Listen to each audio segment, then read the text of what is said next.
Excellent. So thank you for joining us. I'm very excited about this conversation we're going to have today.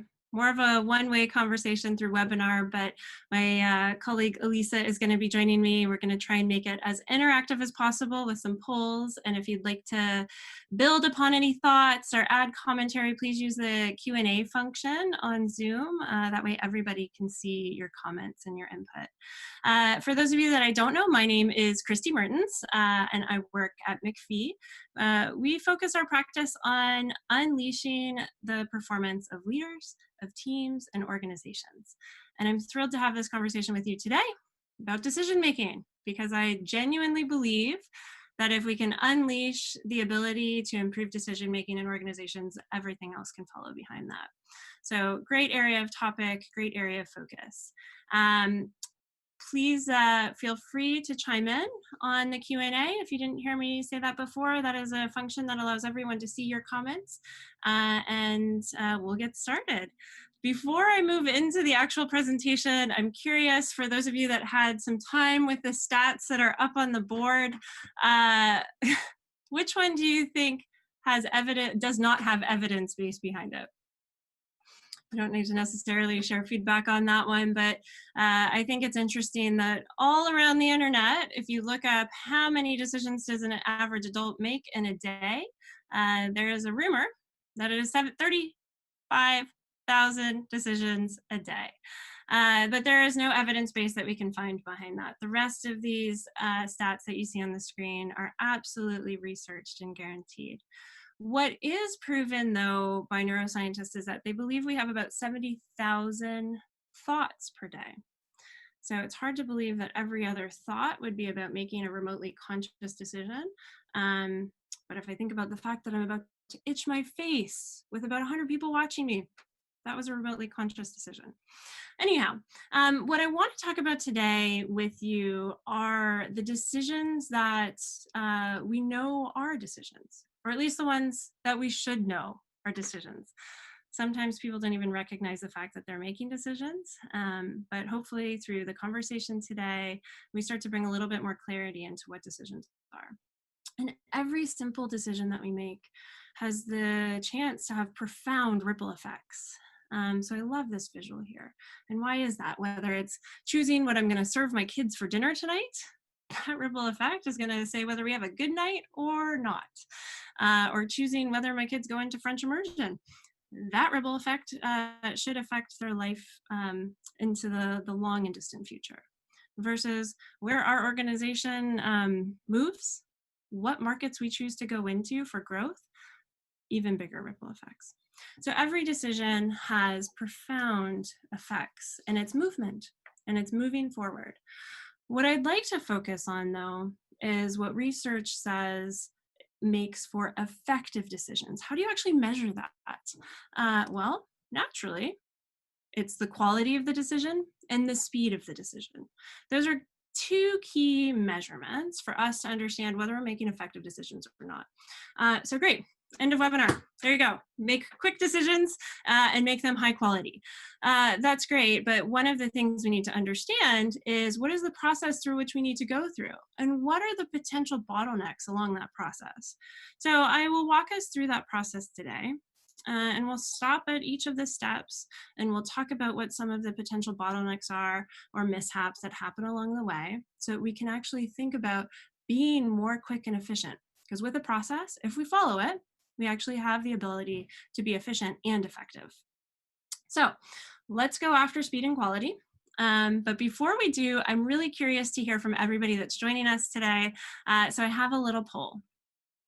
And that poll is to get your perspective to help me focus the conversation about what your biggest challenge is with respect to decision making.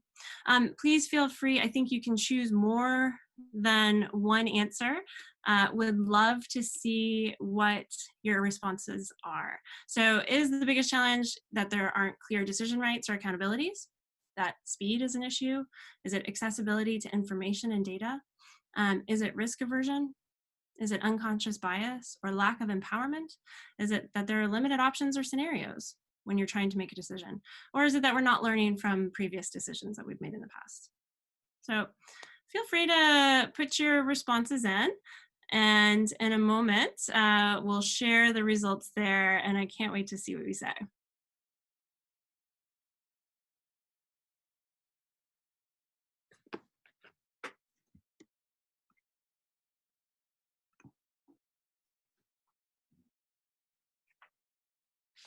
All right.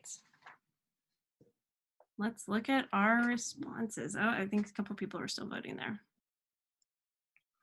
Look at this. We're all over the board. This is amazing. So what I'm seeing though, thank you Zoom for telling us risk aversion seems to be the #1, followed by clear decision rights and accountabilities, and then lack of empowerment. So quite interesting, risk aversion. Why are we afraid of taking risks? They could be smart risks. So we're going to talk about that. Where is the appropriate time in the process to think about whether we're going to step outside of that comfort zone and actually take some smart risks? And are they calculated? And will we actually support those risks if we're empowering other people to make those decisions? So one of the biggest hiccups we come across is around those decision-making rights and accountabilities. So we'll pause and talk about that in a couple moments. And then lack of empowerment. So why do people feel like they're not empowered to make decisions, or what is it that we haven't done to give them that authority? So thank you so much for your input there. And we will carry on. So as I said, it's important to understand the process for decision making before we can talk about how we can go through that process quickly. So very briefly, there are 8 steps in a decision-making approach. Now, you could have 3 steps, you could have 22 steps, but I like these, and I'm going to focus on these today because there's something to be said for each of them. So first, we identify the problem. Second, we classify what type of decision it is. Third, we identify who's accountable based on the classification of the decision. Then we think about which stakeholders are impacted, which stakeholders can participate and help us come to a stronger decision. We go through scenario planning and risk assessments. Then we make our decision, and then we need to act and reinforce it. And the final one I put in here because I think it's often the most overlooked, which is evaluating that decision. Did we do a good job? Did we actually do a good job with that decision? Are we applying lessons learned? So we're going to go through each of these and we're going to talk about each of them. I'll share some of the barriers that we see along the way and would encourage you again, if you have any thoughts or questions, to please go ahead and put them into the chat or into the Q&A. So step 1, identify the problem. Can't tell you how many times we have the conversation with people about what is the decision that needs to be made. So this woman standing in front of the ocean, am I going swimming today even though a shark has been sighted or not? That is quite black and white. One thing that's really important is separating the decision that needs to be made from how it will be communicated versus how it will be implemented. So we just need to identify, you can think of it as identifying the problem statement. What are we trying to determine? Not too long ago, March 19th, I think it was, COVID-19, for those of us in North America, we're dealing with situations with our staff. What are we going to do? Do we have our call center work from home? How do we do that? We had to identify what the problems were. The problem is to send people home or not. We don't need to worry about that decision about how we're going to communicate or implement it until we've determined what the decision is we have to make. So that's a little tip for us to make sure that we're thinking just about the decision-making outcome that we need to focus on. So we start with that. We get to implementation and communication throughout the process. So once we've identified what the decision is to be made, then we can move on to classifying the decision. This is quite interesting because oftentimes we think about a variety of different circumstances that all use the word decision. So the dinner I'm making for the kids, the type of coffee I'm going to drink is a decision, as is what market some of our clients enter for growth, also known as a decision. So it's really important that we pause and we think about how we classify the decision, because that's going to influence who's in charge of it. It's going to influence the stakeholders. It's going to influence what's important. So there are 3 general types of decisions that you see up on the screen right now. And we're going to focus on each of these three. There are many other types of decisions, like what kind of clothes I'm going to wear, but we're not going to talk about that today. Today, we're just focusing on those that are applicable to work. So the first one is tactical or delegated. So these are decisions that are made repeatedly over and over again, and they are easy. They are usually following a procedure or a policy that's in place. They're usually delegated to multiple layers within the organization. People are empowered. Go back to that poll we had there. If there's a lack of empowerment, people are empowered to make the decisions and follow through on them. So that is a tactical decision, something that we can repeat. Key here is it's usually something that can be undone.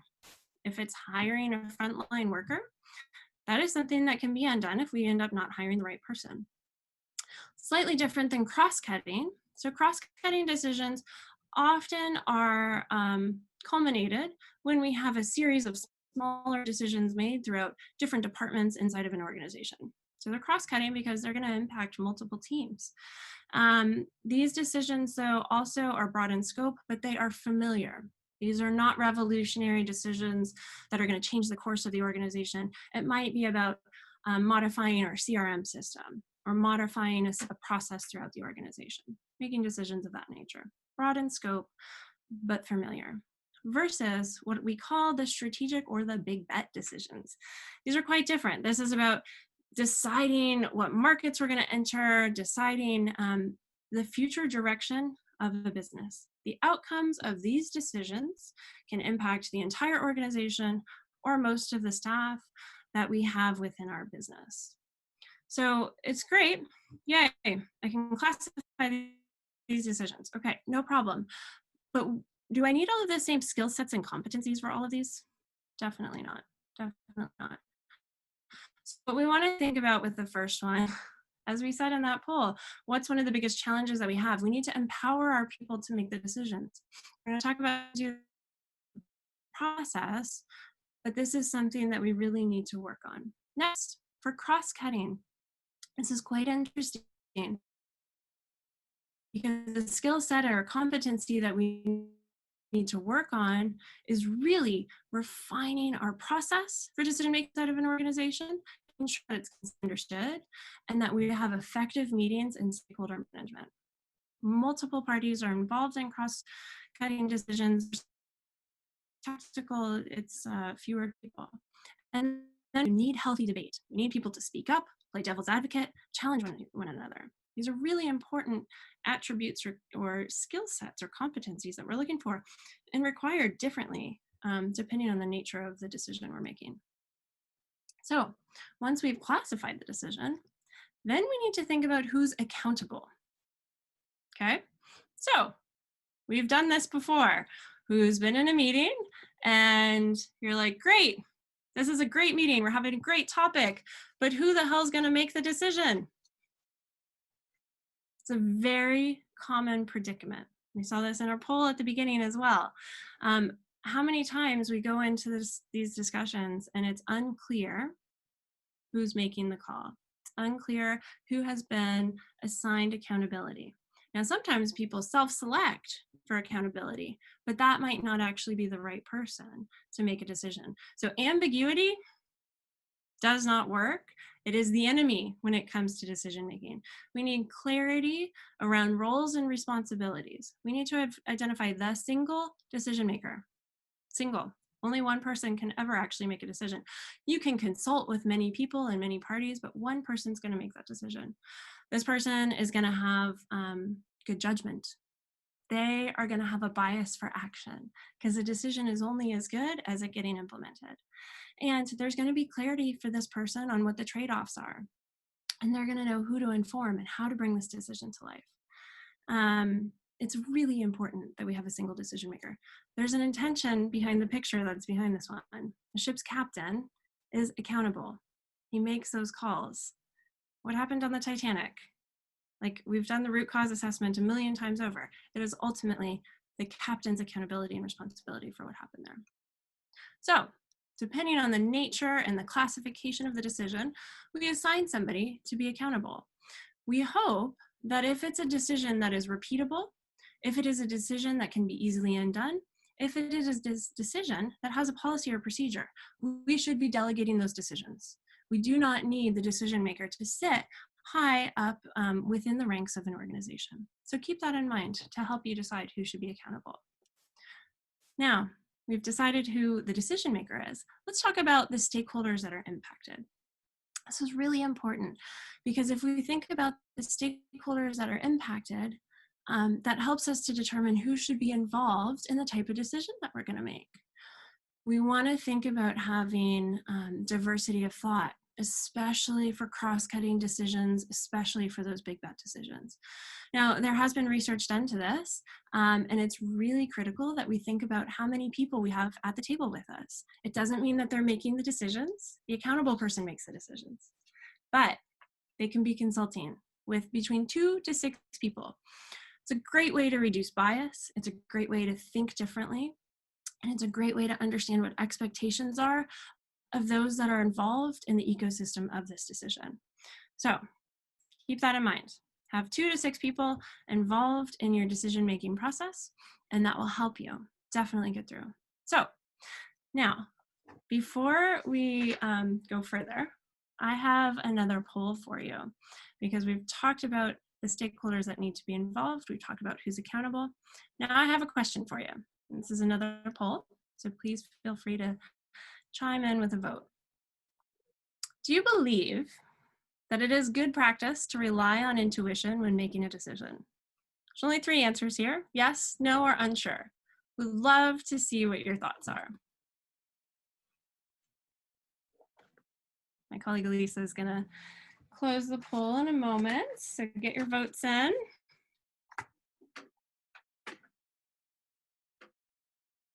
All right, here we come with the results. This is quite interesting. So 55% of us say yes, it is good for us to make a decision based on intuition. 24% say no, 21% unsure. Fabulous. All right, so let's close that. Thank you to those of you that participated in the poll. It's fascinating because there has been research around this. And my conclusion of multiple sources of research going into this is to understand, can we depend on that intuition? Well, intuition is based on our experience. It's based on hindsight. What have we learned over the years that is giving us a gut feeling that we should follow? Okay, so if you're in an industry that you've grown up in through the ranks and you're going to make a decision very quickly and rapidly, you'll probably make it effectively if it's a decision that you've had to make before in the past. So in some cases, following your intuition and gut is a good thing because it allows for speed. However, from a quality perspective, that's where we need to think about it. So most of the research actually would say that following your intuition does not result in quality decisions most of the time. And that's because we have a bias. We think we understand the scenario based on our past experience, but we can't necessarily see the situation clearly. So we need to go through an exercise, which is thinking about this process to really mitigate against our bias. So that's why I asked that question, because as we move on in the process, so we go into the next step, we think about scenario planning. This is so important. This component is so important, and there are many ways to do scenario planning. You think about the information that you need. What I would encourage you to do as you're going through scenario planning, and honestly, this can happen quickly.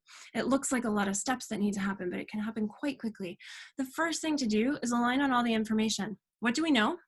And what do we not know? This is very important to be transparent and think about as much as we know or don't know. Because that information can dictate then your hypotheses and your potential scenarios. It's important to do the information first, because if you went to go find information around the possible scenarios, then you've already skewed the data in your information. They say to find at least 4 realistic scenarios. Realistic? It could happen. It is possible. It's not something I'm putting on the table just to throw away. So as we think through those scenarios, we think through the consequences of this happens, and the consequence of this doesn't happen. And then we think about the risks associated with it and how we can mitigate those risks. And then this is one of my favorite tips. We've all been through this before, right? You finish a major project, something goes out, epic failure, epic failure. Boss calls you in, we do a postmortem. Project manager leads the postmortem. We find out what went well, what didn't go well, what could we have done differently. The idea of a pre-mortem allows you to do that before you ever go out the gate with your decision. So you get close to the scenario you think is the right answer, do a pre-mortem on it. Pretend that it was an epic flop. Think about all of the things that went wrong along the way, and that allows you to get visibility and play devil's advocate to the potential scenario that you're looking at. So, scenario planning. So once we've decided on the scenario that's going to be the strongest and give us the best answer, we decide. Lovely. Very easy to make a decision. It's not very easy to make a decision because let's go back to what we were saying earlier. We have a risk aversion. We're afraid to make a decision. However, if we've gone through our scenario planning and we've thought about the decision that we're going to make, we're actually more likely to make a decision that would be outside of our comfort zone normally. So this is why it's so important to go through the sequence of events here. Almost always we have this conversation and I say, did you document what was decided and why? More often than not, the answer is no. It's important to make that documentation because we're going to come back to it and make sure that we have the ability to reflect on the decision. It's really important that as decisions are made, we get buy-in from those people in our stakeholder set and that we think about moving forward into getting results. Really, really important. So then we move in to act and reinforce. So why do we think that people have a fear of making a decision? Why is it that people stand up in line when we could stand up in line outside of a boss's office, stand up in line outside of the boss's office waiting for a decision to be delegated up? Because we didn't empower them. Because in the past, at some point, we've created a space where we're reinforcing that people can't make decisions. This is really important from a leadership perspective and a culture perspective. If we're saying that we don't believe you're making good decisions, then people are going to stop making good decisions.